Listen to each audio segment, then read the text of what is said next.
Hello everyone, I'm Ben. Welcome to my channel, Yankees Talk. I'm here to bring you today's baseball news, some hot takes, and perhaps some Yankees information that could be useful for the future. First, let's start with the news. We heard today that Adam Frazier, former Mariner and former Padre, is going to the Orioles on a 1 year deal for $8 million. He is going there and could possibly fill an outfield hole if they need it.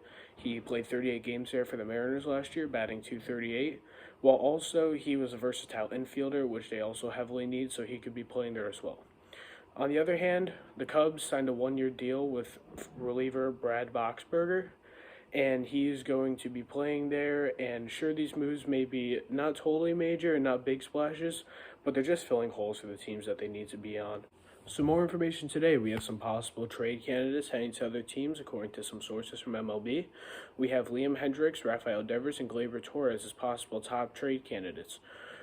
First of all, Devers, he had a batting average of .295 this year. He had 27 home runs, 88 RBIs, and an OPS of .879. Great trade candidate. He has 1 year left on the Red Sox contract, but he might be an important piece for them to build around in the coming year. So if the Red Sox are in one of those building stages, having just signed Kenley Jansen to be a solid closer, they might want to try and extend him, obviously, after losing out on Bogarts too.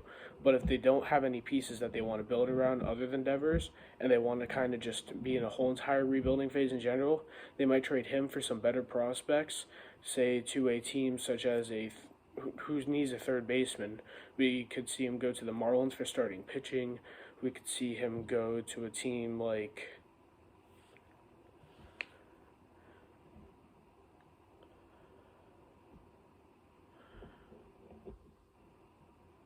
the Rangers, perhaps. Sounds like a hot take, and it is. But at the same time, the Rangers, who could use a third baseman right now, they could be in a heavy need because the Rangers are in a win now spot. And the Rangers, who just signed DeGrom, who are taking on Corey Seager last year, who have a solid piece in Adolis Garcia, Marcus Semien, adding Devers to that lineup would be a huge plus. Then we also got Liam Hendriks. Liam Hendriks was obviously stated from the White Sox that he was on the trading block. And Hendriks, he had a 4-4 record this year. He had a 2.81 ERA, 57.2 innings pitched, 85 strikeouts, a whip of 104, and he had 37 saves.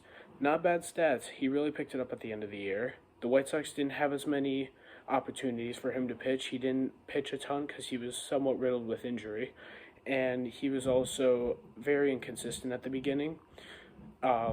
But him being traded, he could be a potential trade candidate for many teams who need a closer. For example, you could see a team such as the Rays looking for him, seeing as how they could always use bullpen relief. They've also lost a couple guys this year and also signed the largest free agent contract in history this year for a reliever.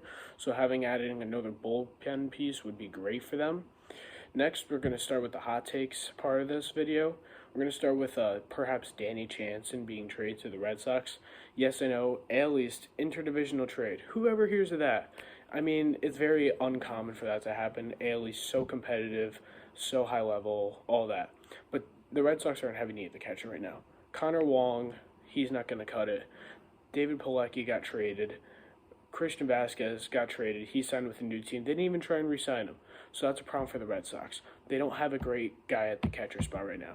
Sure, Danny Jansen might not be the best, but he definitely is better than what they have now. Danny Jansen last year batted .260.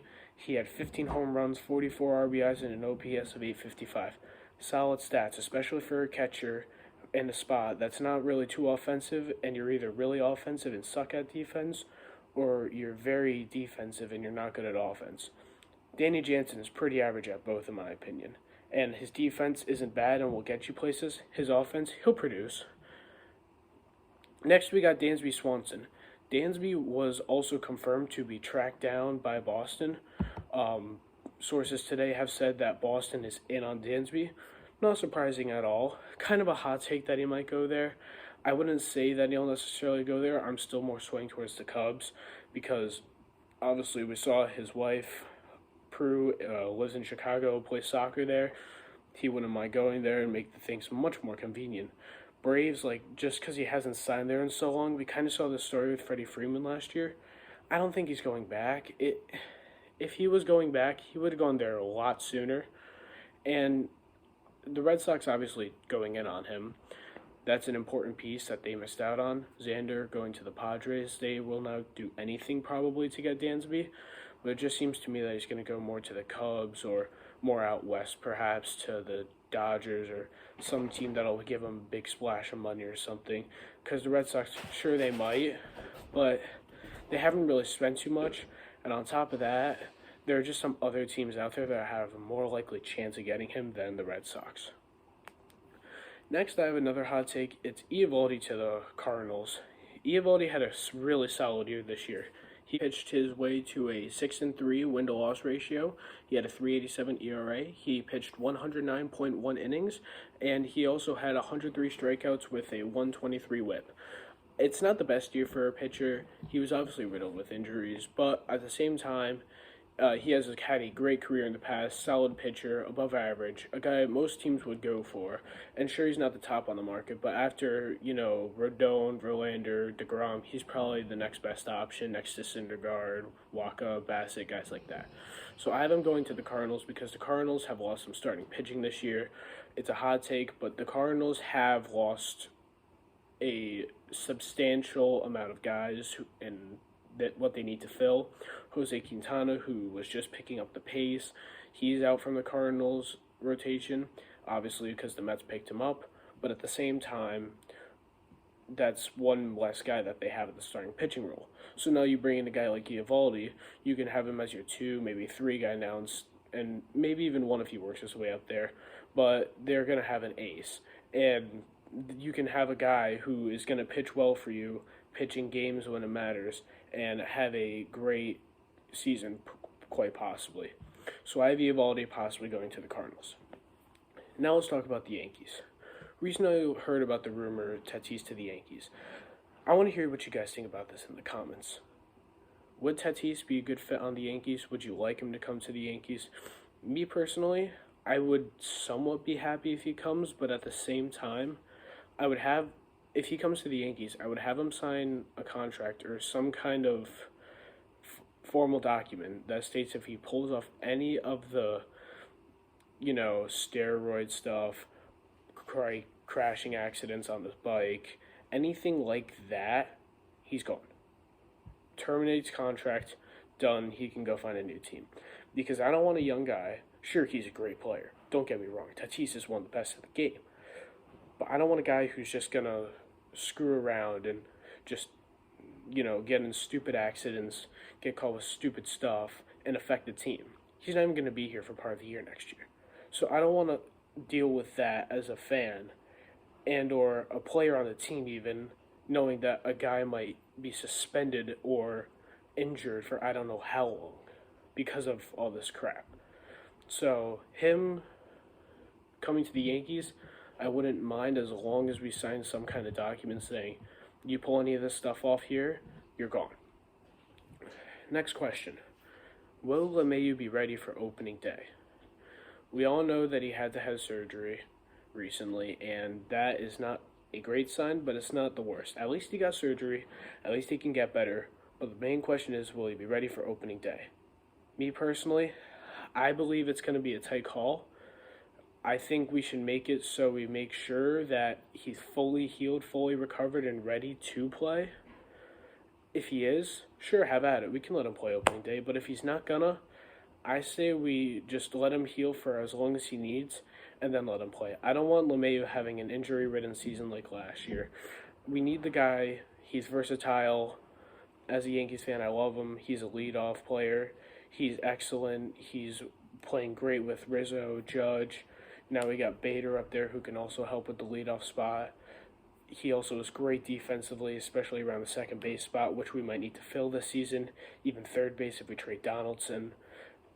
He's a great overall guy. Now, the shortstop situation. The Yankees have a tough shortstop situation. We have Volpe and Peraza, 2 of our main prospects, 1 and 2 coming up. They're ready to play. Peraza, we saw him at the end of last season. He did fairly well. I'd also like to see Volpe. IKF, I don't know if he's cut out to be it anymore. I'd like to see him traded for either relief or starting pitching, some kind of pitching.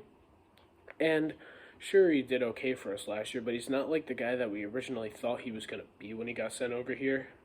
I like to see Volpe and Peraza come up, and or I'd like to trade or do something to get a better shortstop of some kind until those two are ready and to lead by example for them, because I would like us to, you know, have a solid shortstop there who will play well, because Glaber cannot go back there, and Glaber might even get traded. So having Volpe or Peraza being led by example from a more experienced shortstop would be great. And again, IKF isn't all that bad of a shortstop, but we just need somebody a little bit better behind there to perhaps just boost us a little bit. And IKF last year, he did okay, but he definitely wasn't the top guy we were looking at originally. We kind of ended up losing out in that trade with the Donaldson IKF Workvet trade. Workvet was injured for almost half the season, and we didn't even get to see him go behind the plate once. So that was almost pointless trade. Donaldson, I mean, what did he do for us this year? He had a few times where he hit well and stuff, but he really didn't help us win many games. Poor batting average, not the home runs he was supposed to produce. He's 37 years old? He's not going to be doing much anymore. He probably needs to go. Most definitely needs to go, actually. That is all I have for you guys today. Thank you guys for listening so much. I'm Ben. This is Yankees Talk, here to bring you more news, hot takes, and Yankees information tomorrow and from now on. Thank you, and have a good night. Also, if you haven't already, please like and subscribe. Comment if you have any feedback or any opinions on the hot takes that I have given this video or the news. Please say your reactions, and I will converse with you guys. Can't wait to talk to you all tomorrow and today. Thank you.